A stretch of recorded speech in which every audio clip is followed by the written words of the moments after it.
In this episode of Weekly Poker Hand, we have a hand featuring one of my favorite poker video bloggers, Brad Owen. He has the ace and the ace, and Doug Polk decides to tangle with him. Let's see how that works out for him. Historically, this has been one of my favorite hands to see pre-flop. Under the gun +2 raises to 15. This is actually the player who I beat with kings earlier in the 1-3 game. He's in for a world of hurt. I 3-bet to 50. All right, we are playing $1,500 deep effective with the initial raiser, but about $4,600 deep against Doug Polk. So, $15 raise, 3-bet from Brad with ace of hearts, ace of clubs in the hijack.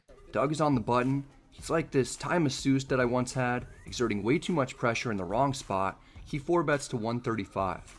The staff at the lodge scramble to call the police, notifying them that there's about to be some partner-on-partner crime. Under the gun +2 folds. The action's back on us.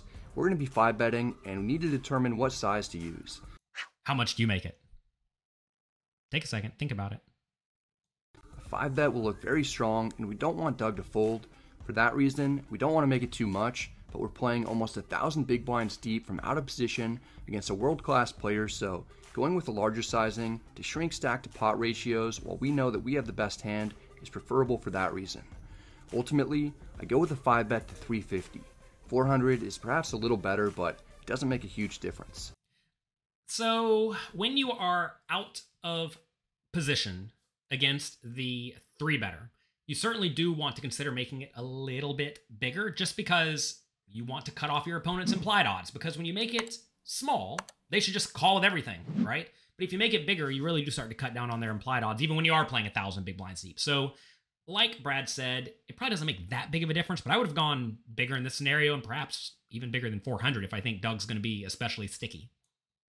Doug calls for 215 more. He can have hands like kings, queens, jacks, tens, ace-king, ace-queen suited, and possibly some other suited Broadway cards, maybe even some other holdings with lots of potential since we're incredibly deep, but mostly I put him on high pocket pairs. We're heads up against a 3-time bracelet winner. The flop comes jack 5-3 rainbow. Slow down. So, I'm sure Brad just says that he is the 3-time bracelet winner for commentary, but I think something a lot of people do, especially when they are playing smaller medium stakes, is that if they happen to play against a player who has a lot of poker accolades, they get afraid, they get scared, they think, oh no, this player is going to see through my whole cards and know exactly what I have.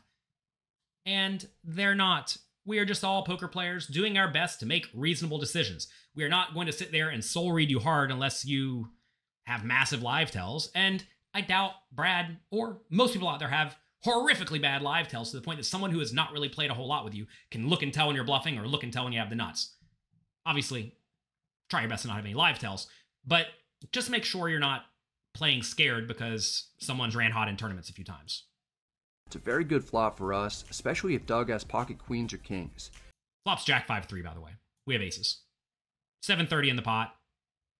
4,300 left in the stacks. It's pretty rare that I'm playing a 5-bet pot from out of position with so many big blinds to start the hand. I'm not exactly sure what sizing to use on this flop. I down bet to 250, knowing Doug will likely call with whatever he has since he's getting about 4-1. I like this bet size. Again, because we're deep stacked, maybe you do want to go just a little bit bigger. You're going to find that in general, when you are betting with deeper stacks compared to shallower stacks, your bet sizes often can just be slightly larger, especially with your hands that are just good straight value hands that can get called by worse. And aces is exactly that hand, because kings is going to call, queens is going to call, any jack's going to call. So I think you can maybe go a touch bigger again. Doug calls, which doesn't really narrow down his range at all. He could have an overpair, could have 2 overs with a backdoor draw, could have top set. I'm not too worried about that though. We just don't want to see any more face cards come out. You may ask why Brad's not worried about top set. It's because there are only 3 combinations of top set, and there are 6 combinations of kings, 6 queens, some ace jacks, some king jacks, some queen jacks, some king queen of clubs, etc. Brad says that he cannot narrow Doug's range much at all, but you can remove the total junk out of his range. If he did happen to float with 9-8 of diamonds or king queen of diamonds, something like that just completely misses, he will fold the flop in position even for only 250. The turn is the 8 of hearts. He puts a flush draw on the board, but we've got the ace of hearts, so we don't really need to be concerned that Doug will have picked up any extra equity. It's time to start thinking about how we can set ourselves up for a river jam. I bet 825. Nice. We get called, we'll have just slightly more than a pot-sized bet left in our stack. Doug calls again, and this is when the idea that he could have top set starts becoming a bit more prevalent. With one jack on the board, there are only 3 combos of pocket jacks possible for him, whereas there are 6 combos each of pocket kings and pocket queens that he could have. There's also 1 remaining combo of pocket aces that he could reasonably play this way. Because of that, I don't need to get too worked up about the possibility of being beat, since it's 4 times more likely that Doug will have a hand that he can call a big river bet with that we have crushed. I like how Brad is thinking through this logically. I think a lot of people in this spot, they think, oh man, I could be beat, I should be careful. Or they think, I have the best hand 100% of the time. And then sometimes they lose, and they're devastated. How could this happen? I'm so unlucky. Sometimes you're going to win, sometimes you're going to lose. More often than not in this spot, though assuming the river's kind of a blank, Brad's going to have the best hand, and like he said, he is going to need to go for value.